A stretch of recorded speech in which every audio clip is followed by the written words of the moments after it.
there was a visitor who visited the home some time back. This was many years ago when we were young. And the lady's making wudu. So she makes wudu once, twice, 3 times, 4 times, 5 times. And then she gets up and she reads some salah and so on. And my mom asks her, what's going on? She says, no, we have a wedding. And I just need to make a few wudus. So if one goes, I have another 4. That's foolish. We have a wedding. I have another 4 wudus. And I never thought in the wildest of my dreams, even as a child, that someone could actually believe that and do that. May Allah forgive us. Really. But that's the attitude we have with the Quran is the same. Let's be honest. When we have a small problem or something, we get up for tahajjud. Like Allah says, Subhanahu wa ta'ala.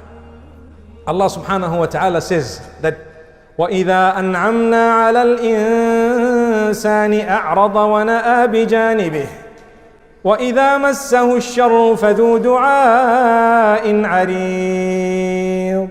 When man is given a gift, when he is blessed with so much, he turns away, he's on his side, he turns away from Allah. He forgets sometimes that Allah even exists because he's in too much comfort. He's in this comfort zone where shaitan managed to get hold of him, certain people.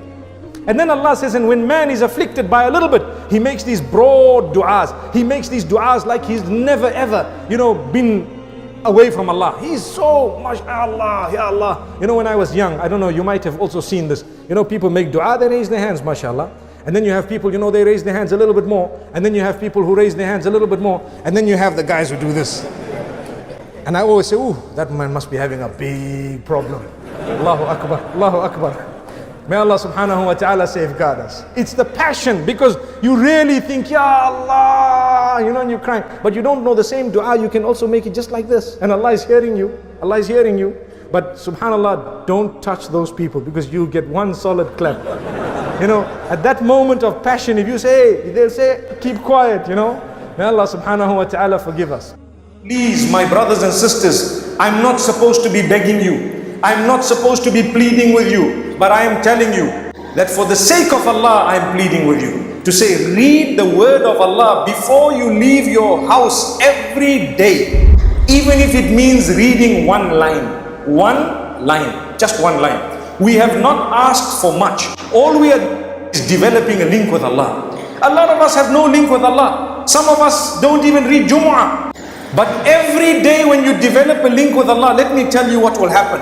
Allah knows that this is my worshipper. He or she started her day with me. I will be with them for the rest of the day. Subhanallah. Subhanallah. Now even if you have a massive car crash through the day and you happen to die, guess where you're going to go?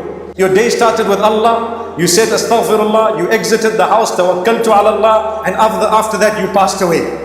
People will also remember you that this person read the Quran before they left. They will be inspired by your deed and you will get a full reward for them following your example. Wow. Where did you go? You went to Jannah.